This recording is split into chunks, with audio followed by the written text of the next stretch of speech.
এবারে জিপিএ 3.5 থেকে জিপিএ 5 পাওয়া মোট শিক্ষার্থীর সংখ্যা প্রায় 8 লাখেরও বেশি। এর মধ্যে জিপিএ 5 পাওয়া মোট শিক্ষার্থীর সংখ্যা ৭৬,২৮২ জন। জিপিএ 5 এর নিচে পেয়েছে ৬,৬০,২১০ জন শিক্ষার্থী। বাংলাদেশে বুয়েট, মেডিকেল, বড় বড় সরকারি বেসরকারি বিশ্ববিদ্যালয় ও কলেজ সার্কুলারে প্রায় ৯০,০০০-এর মতন আসন আছে। ফলে গড়ে প্রতি আসনের জন্য অন্তত ৯ জন শিক্ষার্থী ভর্তি যুদ্ধে অংশ নিচ্ছে। আমি জানি তোমরা অনেকেই খুব ক্লান্ত হয়ে পড়েছ এটা ভাবতে ভাবতে যে তুমি তোমার পছন্দের বিশ্ববিদ্যালয়ে ভর্তি হতে পারবে না। তুমি তোমার স্বপ্নের বিশ্ববিদ্যালয়ে একটি সিট নিজের করে নিতে পারবে না। তুমি তোমার স্বপ্ন অর্জন করতে পারবে না। তুমি তোমার লক্ষ্য অর্জন করতে পারবে না। তুমি তোমার বাবা মার মুখে হাসি ফোটাতে পারবে না।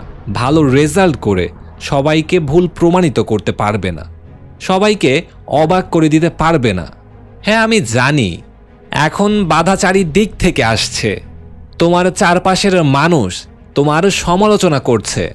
তাদের কাছে পরামর্শ চাও, তোমার আত্মবিশ্বাস ভেঙে দেবে। সহযোগিতা চাও, মুখ ফিরিয়ে নেবে। অনেক প্রেশারের মধ্যে দিয়ে যাচ্ছ। অনেক একাকিত্ব, অনিশ্চয়তা, ভয়, দুশ্চিন্তা সব কিছু যেন তোমাকে ঘিরে ধরেছে। আর তুমি মনে মনে ভাবছ, না আমি পারবো না। এত কষ্ট করলাম, রাত জেগে পড়াশোনা করলাম, কত প্র্যাকটিস করলাম, কিন্তু কিছুতেই আমার স্বপ্নের জিপিএ 5 আমি অর্জন করতে পারলাম না। না, আমার পছন্দের বিশ্ববিদ্যালয়ে আমার আর চান্স পাওয়া হবে না। আমি আর আমার স্বপ্নের বিশ্ববিদ্যালয়ে ভর্তি হতে পারবো না। তুমি পাবলিক বিশ্ববিদ্যালয়ে ভর্তি হতে চাও, তবে আজ কেন হতাশার আগে মাথা ঝোঁকাও? এই তোমার কেমন চাওয়া? এত সহজেই দিশেহারা? সহজ যদি এতই হতো, সবাই আজ পাবলিক বিশ্ববিদ্যালয়ে চান্স পেত। হ্যাঁ, বিশ্ববিদ্যালয়ে ভর্তির সময়টা আসলে অনেক ক্রিটিক্যাল, কিন্তু মোটামুটি পরীক্ষায় বসার মতন জিপিএ থাকলে মনে আশা রাখা উচিত। কারণ জিপিএর চেয়ে পরীক্ষার ওপর অনেক জোরদার করা হয় ভর্তি পরীক্ষায়। কম জিপিএ নিয়ে যদি তুমি পরীক্ষায় ভালো করতে পারো, তবে অবশ্যই তুমি তোমার পছন্দের বিশ্ববিদ্যালয়ে ভর্তির সুযোগ পাবে। এমন প্রচুর উদাহরণ রয়েছে যাদের জিপিএ কম হলেও ভালো পজিশন নিয়ে চান্স পেয়েছে। পাবলিক বিশ্ববিদ্যালয়ের ছাত্র দেখলেই ভাবতে থাকো যেন তারা বিশিষ্ট কিংবা অসাধারণ, কিন্তু প্রকৃতপক্ষে তারাও তোমার মতনই। কি নেই তোমার? সবারই তো সময় 24 ঘন্টা। তুমিও পেয়েছো সেই সব কিছু যা তোমার মধ্যে লুকিয়ে আছে। সেটাকে বের করার একটাই রাস্তা, আর সেটা হলো পরিশ্রম। হ্যাঁ, আমি জানি তোমাকে ওরা বলেছে তুমি পারবে না, তোমার দ্বারা সম্ভব নয়।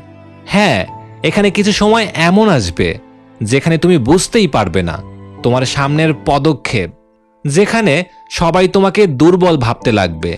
সুন্দর, এটাই তো আসল ব্যাপার সাফল্যের।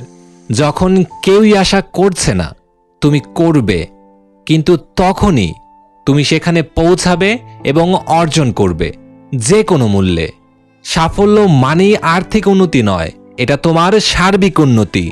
এটা এমন কিছু যেটা নিয়ে অন্যরা সন্দেহে রয়েছে। এটা এমন কিছু যে সেই সন্দেহবাদীদের শোনা এবং তাদেরকেই তাদের নিজেদের কথাগুলোকে শুনতে বাধ্য করা। আর এটা তুমি পারবেই।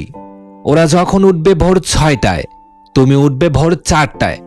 ওরা যখন উঠবে ভোর 5টায়, তুমি তখন উঠবে ভোর 3টায়। ওরা যখন নকল সামাজিক মাধ্যমের হাসি ঠাট্টায়, তুমি তখন প্রকৃত পরিশ্রমের যন্ত্রণায়। তোমার কি মনে হয় বুয়েট বা মেডিকেলের ছাত্ররা চান্স পেয়েছে কোনো রকম পরিশ্রম ছাড়াই? নাকি তোমার মনে হয় ঢাকা ইউনিভার্সিটির ছাত্ররা ঢাবিতে চান্স পেয়েছে কোনো রকম পরিশ্রম ছাড়াই? মোটেও নয়। তারা প্রত্যেকে নিজের সর্বোচ্চ পরিমাণে পরিশ্রম করেছে। এভাবেই তারা বড় বড় পাবলিক ইউনিভার্সিটিতে ভর্তি হয়েছে।